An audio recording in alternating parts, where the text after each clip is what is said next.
When Ryan O'Neal passed away in December 2023, the property on Pacific Coast Highway, just north of Malibu, sat untouched for months.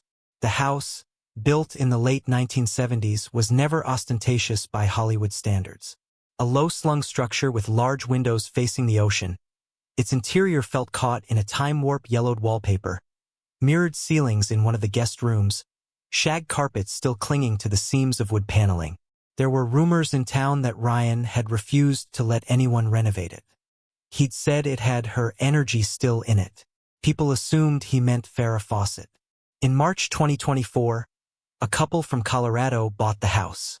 Their names were Julian and Meredith Fisk, late 30s, childless, tech money.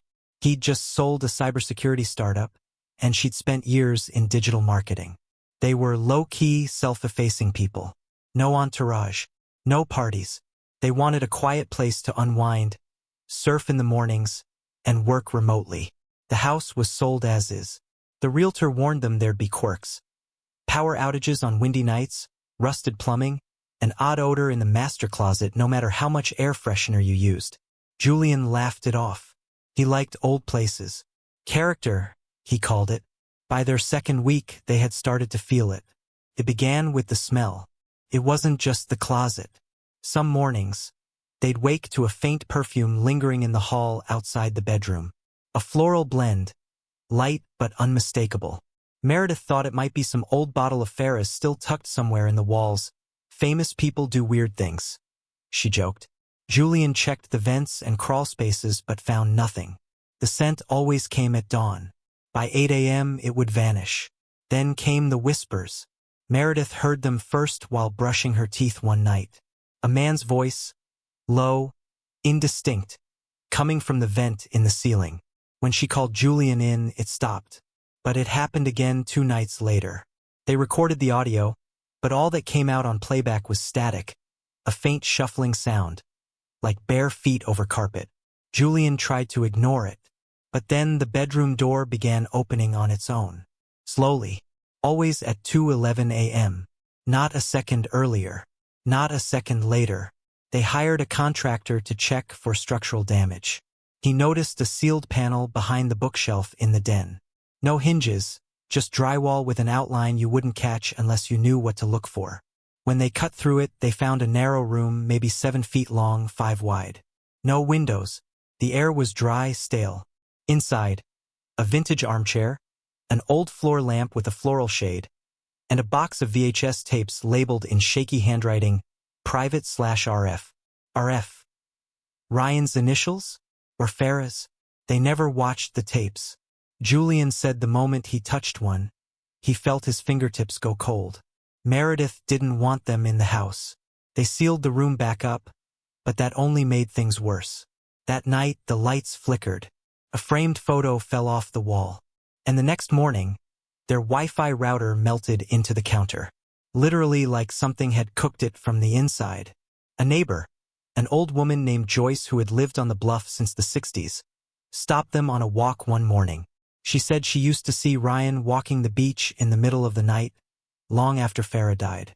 Sometimes he spoke to no one. Sometimes he stopped in front of the house and just stared up at it. He used to say she never really left, Joyce whispered. Not her. Not him. In the guest bathroom, Meredith saw her reflection move out of sync one evening, just a split-second lag, like a video buffer. But it wasn't her face. Not quite. The jawline was too sharp. The eyes too hollow. It blinked before she did. They booked a hotel that night. When they returned a few days later, the sealed room had been reopened. The drywall cleanly removed, placed against the wall like a door leaning off its hinges. All 5 VHS tapes were missing except one. It was in the VCR. The screen flickered blue, then black. The footage showed the armchair in that same room. The camera didn't move, but voices could be heard, intimate, angry, pleading. A man, a woman. They couldn't make out the words, but there was something wrong in the way the man said her name. Farrah, not with love, with desperation, with need. They turned the TV off, and then it turned back on. They left the house the next day and never went back. The place remains unsold. Sometimes, Beach walkers say they see a man on the upper deck at dusk, staring out to sea, smoking. Others swear they've heard a woman laughing near the hedges. But when they look, no one's there. Locals say the house wasn't haunted by one ghost but two, and they weren't at peace with each other. The hotel in Santa Monica was a Marriott, sterile, polished, the kind of place that seemed surgically designed to erase personality. But for Julian and Meredith, it offered something the Malibu house no longer could: silence. No scent of perfume clinging to the curtains, no whispering in the vents, no clicks of light switches flipping themselves off one by one. They stayed there for 4 nights. Meredith tried to busy herself by working from the business center in the lobby, sipping black coffee in paper cups and watching the parking lot.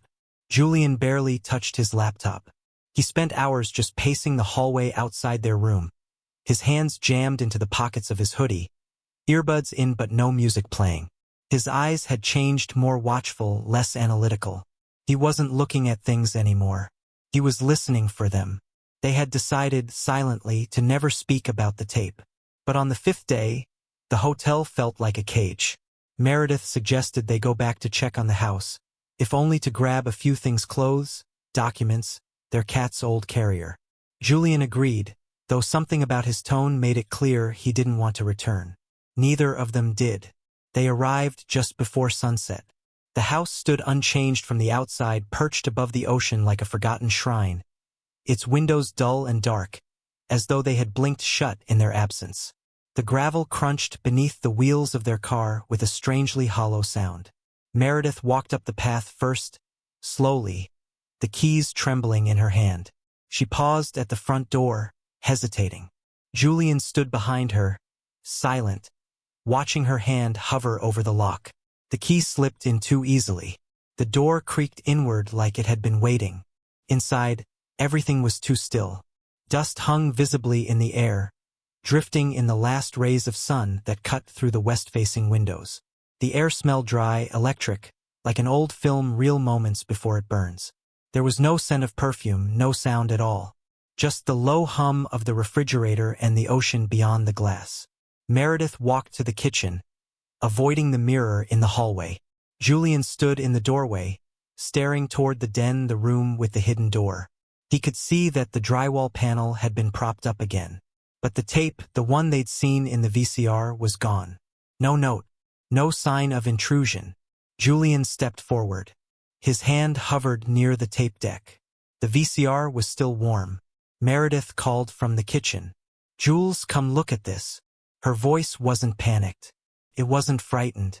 It was strange, calm and dreamy, as though she were speaking in her sleep. He followed her voice. The kitchen light flickered once as he entered. Meredith was standing near the counter, the fridge door open. In her hands, a single Polaroid photograph. She handed it to him wordlessly. It was a blurry photo of the den, the secret room, the chair, the lamp, but no one had taken a photo of it. Not them. Not the contractor. And the photo looked aged, like it had been sitting somewhere since the 80s. But that wasn't the worst part. There was a figure in the armchair. Faint, translucent, but unmistakably a man, middle-aged, slouched, staring directly at the lens. His expression wasn't angry or sorrowful. It was blank, emotionless, like someone caught in the act of forgetting. Julian's hand trembled. He set the photo down on the counter. "Where did you find that?" Meredith didn't answer right away. She looked toward the hallway, the dark line that led toward the guest room, and beyond it, the sealed wall. Her voice, when it came, was thin. It was in the fridge, between 2 frozen waffles. Julian felt something shift behind them. Not a sound, more like a change in the air pressure, the way the ocean pulls back before a wave. Then came the whisper. Right behind them, a man's voice, low, cracked like a reel-to-reel recorder left too long in the sun. "Don't shut her out." Julian spun around. Nothing. Just the hallway. Shadows, perfectly still. Meredith reached for his hand. It was icy. They backed out of the kitchen together. Slowly, step by step. And then came the unmistakable click of the VCR starting up in the other room. They hadn't touched it. They hadn't turned on the power. They could hear the sound from the living room now. the tape starting to spin, the static crackle of a screen coming to life. But when they stepped into the den, the TV was off, the VCR wasn't plugged in, and someone had written something on the wall above the entertainment center. Faint, just visible in the last light, like grease or old ash smudged into the paint. "We were never done." Meredith felt something move behind her like breath against the back of her neck. She turned quickly, but Julian was already facing her, wide-eyed. "I think they want us to finish something," she whispered. Julian nodded slowly, but he wasn't looking at her. He was looking past her, toward the mirror in the hallway, where both their reflections were no longer standing still. "Don't forget to subscribe and like if you liked this story." They didn't speak as they walked backward into the living room. The silence inside the house was now dense, so thick it pressed against their ears, swallowing the sound of their own breath. It was not like being alone. It was like being watched in stillness, like the air was full of eyes. Outside, the orange dusk had slipped quietly into the deep violet of night. The ocean was no longer visible through the tall glass panels along the west wall, just blackness out there, heavy and infinite, broken only by the occasional flick of distant buoy lights. Julian reached out and turned on a lamp in the corner. It flickered twice, then buzzed into life, casting a weak amber glow across the room. The shag carpet muted their footsteps as they moved toward the hallway, past the framed black and white portraits of a younger Ryan smiling stiffly with celebrities. Some of the frames tilted slightly now, as though nudged by unseen fingers. Meredith kept glancing back at the mirror. They had passed it before dozens of times, but tonight it felt like a threshold. The glass had fogged in a way that didn't make sense. There was no heat, no steam, no condensation from a shower. And yet it was clouded over. Not with mist, but with something darker, like old breath dried into the surface. A fingertip had drawn something through the fog. An R, then an O. Meredith stopped. She stared at it. It was Ryan's signature. She had seen it before on the deed. She reached toward the glass, hesitated, then pressed her palm against it. The mirror was cold, but it didn't reflect her hand right. There was a millisecond of delay, like the image needed time to process. Julian's voice broke the silence, low and hoarse. "Let's just get what we need and go." She nodded without looking at him. They passed the guest room. The door was slightly ajar now, though Meredith swore she'd closed it before they left for the hotel. Inside, the room smelled musty and wrong, like something had been living there, something with fur and sorrow. Neither of them said a word. They just kept moving. And then the hallway bent left, toward the den. The drywall panel was gone. Not pushed aside, gone. The wall where the hidden room had been was now fully open, as though it had never been sealed. The faint smell of decaying paper drifted out from inside. They both paused. The doorway into that narrow room looked deeper now.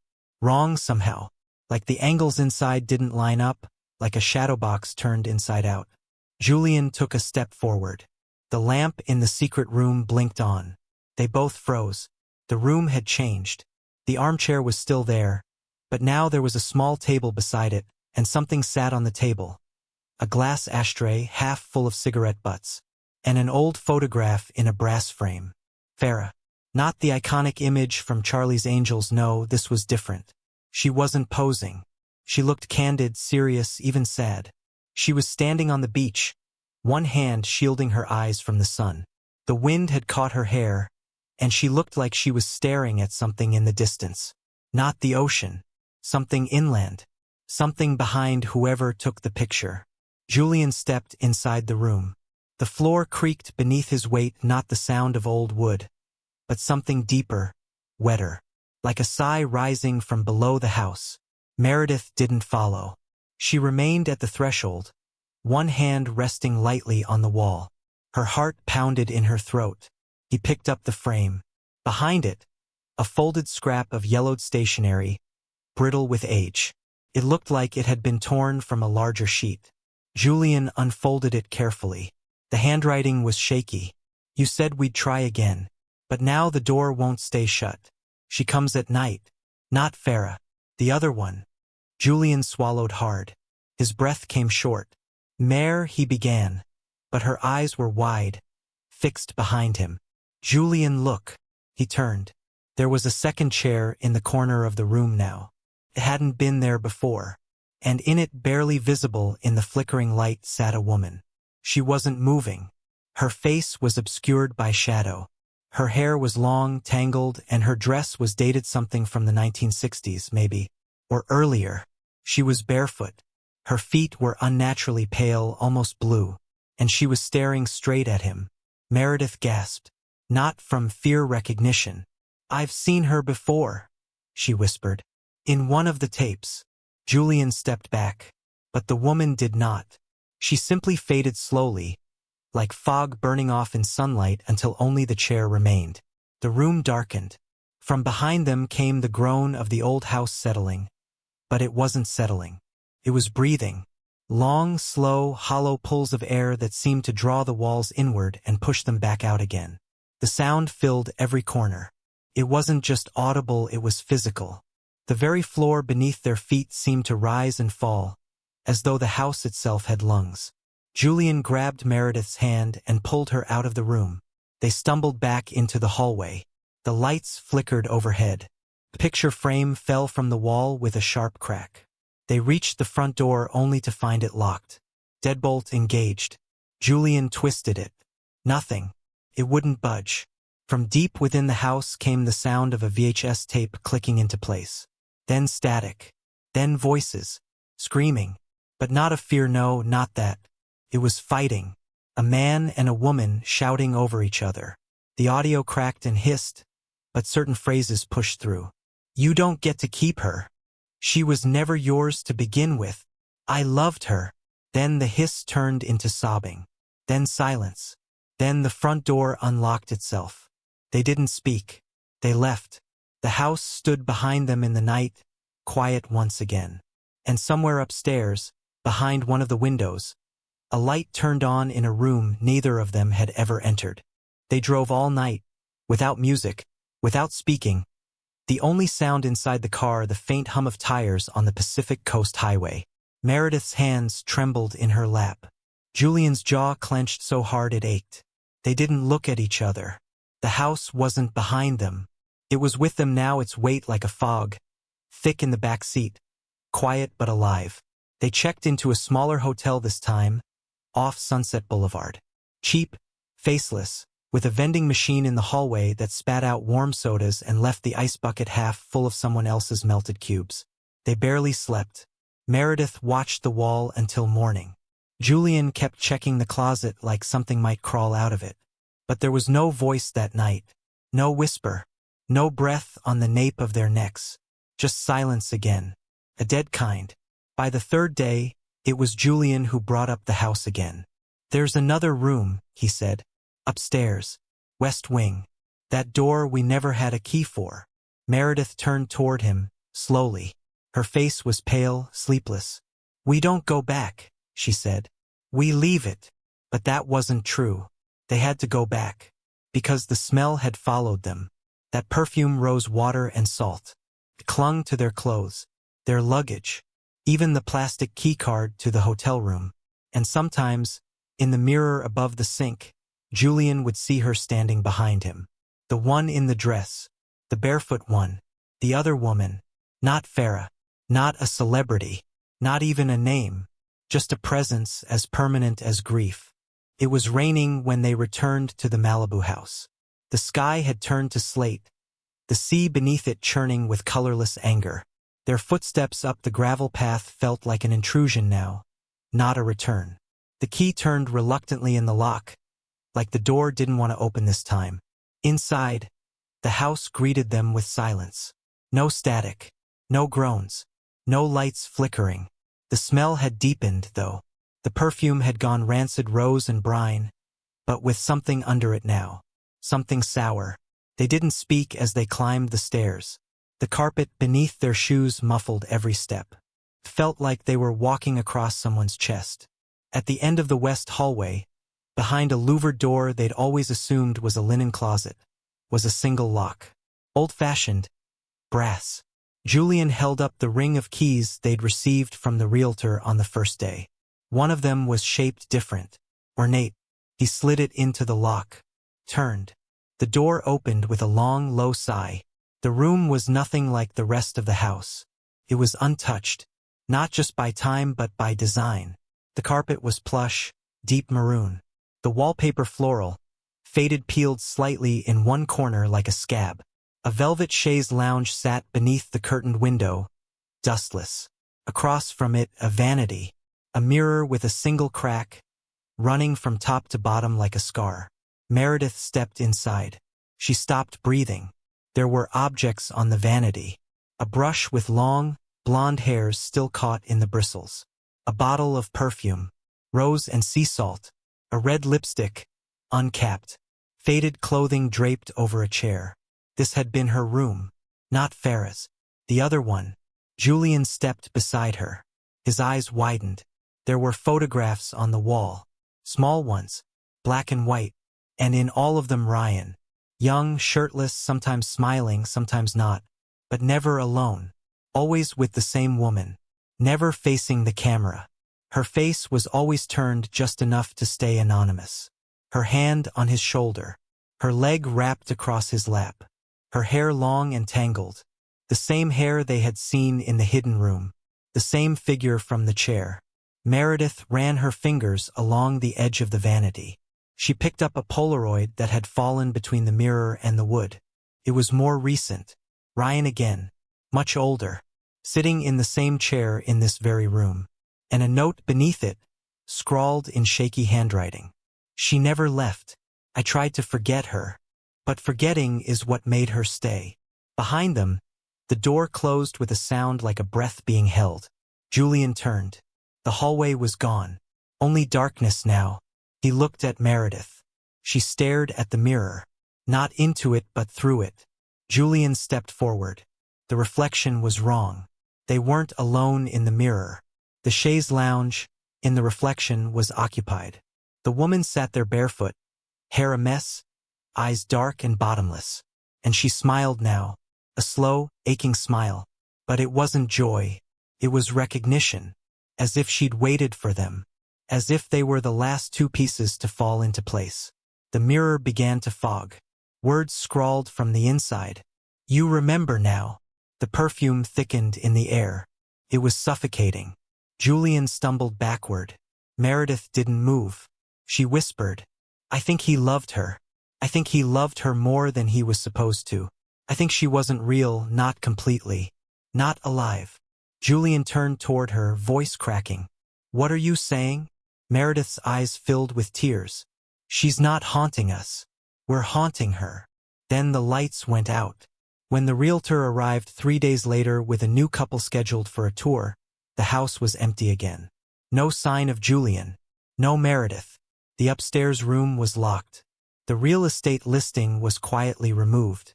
But some nights, when the tide is low and the wind turns cold along that stretch of Pacific coast, locals say the house lights flicker back on.